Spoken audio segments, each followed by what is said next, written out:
Before we start, I need you to understand something. The most dangerous person in human history wasn't a soldier, wasn't a king, wasn't a warlord born into power. He was a failed artist, a rejected nobody, a man who couldn't even get into school. And yet, he nearly destroyed the entire world. This is the story of Adolf Hitler. And I'm not telling it to shock you. I'm telling it because what made him possible is still possible today. So picture a stickman, small town, middle-class family, sketchbook in hand. That's young Adolf, born in Braunau am Inn, Austria, in 1889. He doesn't dream of war. He doesn't dream of conquest. He dreams of painting, of architecture, of being remembered for something beautiful. He moves to Vienna as a teenager, portfolio in hand, heart full of certainty, and applies to the Academy of Fine Arts. Rejected. He tries again. Rejected again. Now here's where the story really begins. Because that moment, that double rejection, is not just a footnote in history. It is the fork in the road. And what Hitler does next tells you everything about the man he becomes. He doesn't reflect. He doesn't adapt. He doesn't ask what he could do differently. He asks who is to blame. And once you start asking that question, you never stop finding answers. He spends years drifting through Vienna, living in shelters, selling postcards, watching the city move around him. And while he drifts, he absorbs every pamphlet, every political speech, every conspiracy whispered in the corners of coffee houses. He reads obsessively, not to understand the world, to confirm what he already believes, that he was meant for greatness, and that something was standing in his way. That kind of thinking is like a slow poison. It feels like clarity. It feels like finally seeing the truth. But it's just rage with a framework. And then, World War I arrives. And for Adolf Hitler, it is a gift, not because he loves violence, but because for the first time in his life, he belongs somewhere. He has a uniform, a rank, a purpose. He runs messages across live battlefields, earns medals for bravery. He is not special by any military measure, but he is alive in a way he has never been before. And then Germany loses. And that loss lands like a demolition charge in the middle of everything Hitler had built his identity around. Germany wasn't supposed to lose. Germany was strong, disciplined, superior. So how did this happen? There must be an explanation. There must be someone responsible. And the answer the far right gives him: the stab-in-the-back myth. The idea that Germany wasn't defeated on the battlefield but betrayed from within falls into Hitler's mind like a key into a lock. Click. Everything makes sense now. To him. And this is the psychological mechanism at the core of his entire rise. Not intelligence. Not military genius. Not supernatural charisma. Just the perfect storm of personal failure, national humiliation, and the desperate human need to explain pain through blame. Germany in the early 1920s is a country on fire. The economy has collapsed.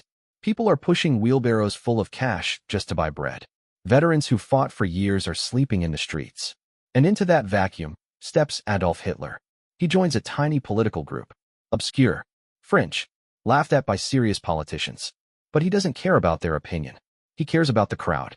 Because in front of a crowd, something happens to Hitler. He transforms. The awkward drifter disappears. What steps forward instead is a performer, a conductor of emotion. He doesn't speak at people. He speaks through them. He finds the exact wound, the shame, the anger, the confusion, and he presses on it, not to heal it, to inflame it, to make it so unbearable that the only relief is the target he provides. And people, broken, desperate, frightened people, feel understood for the first time in years. That is the seduction of demagogues. They don't offer solutions. They offer someone to blame. And blame feels like power when you have nothing else. The Nazi Party grows, slowly at first, then with terrifying speed. In 1923, Hitler tries to seize power by force in Munich. The beer hall putsch. It fails completely. He's arrested, tried, sentenced to prison, and the world exhales. Crisis over. Dangerous man locked away. Except, it's not over. Not even close. Because Hitler in prison is not a broken man. He is a man with time. Time to write. Time to think. Time to repackage everything he believes into a document that will outlast the cell walls.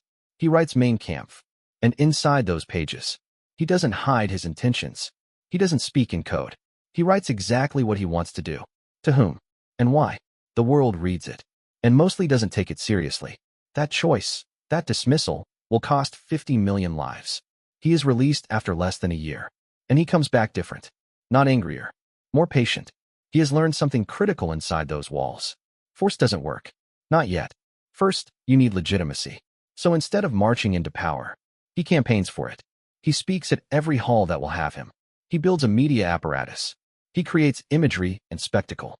Rallies so choreographed, so overwhelming in scale, that attending one doesn't feel like a political event. It feels like a religious experience. People don't just agree with Hitler after those rallies. They believe in him. That distinction is everything.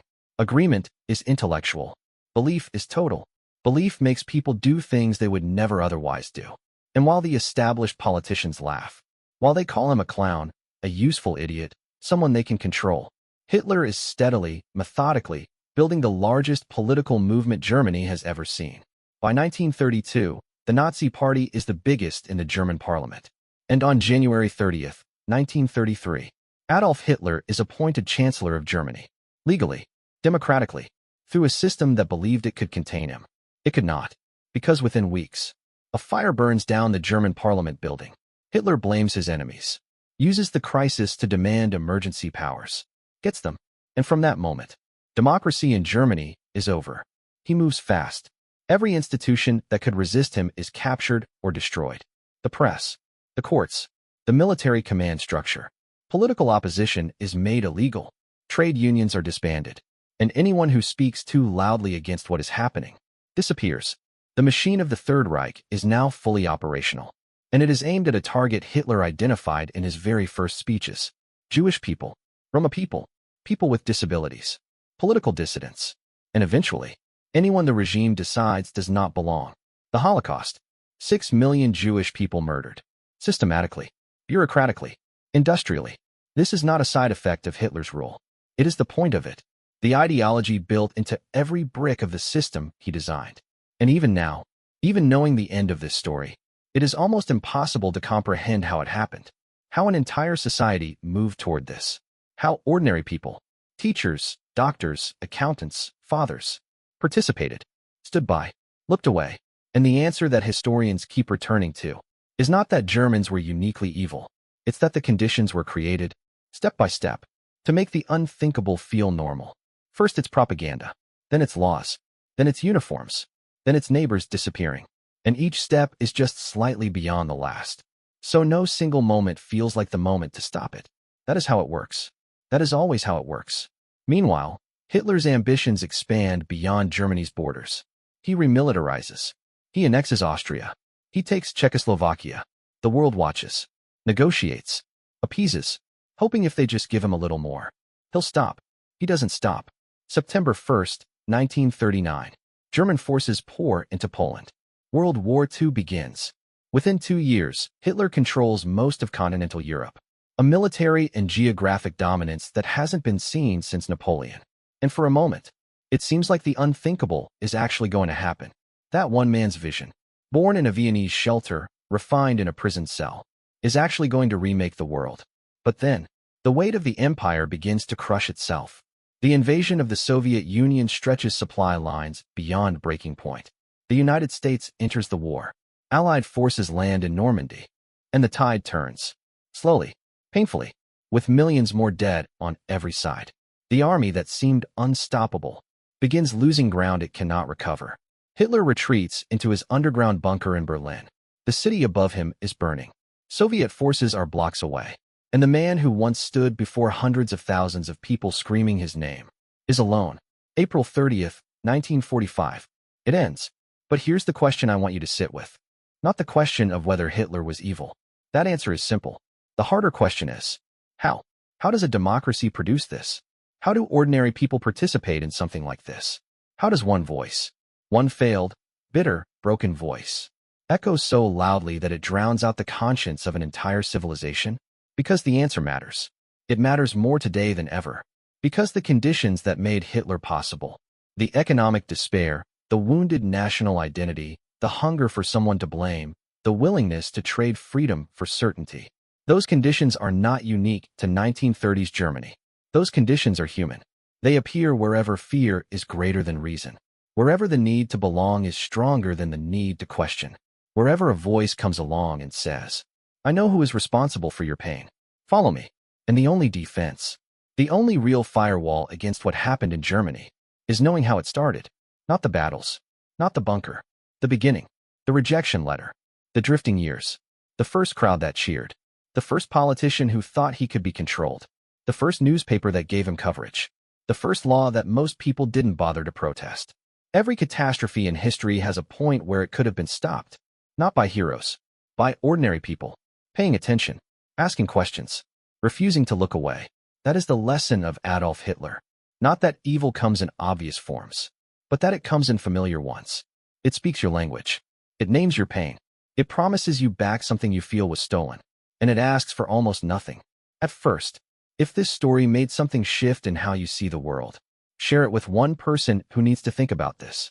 Because the most important stories aren't the ones we find entertaining. They're the ones we can't afford to forget. This was Adolf Hitler. And the reason we keep telling this story isn't to remember him. It's to remember what we're capable of letting happen when we stop paying attention.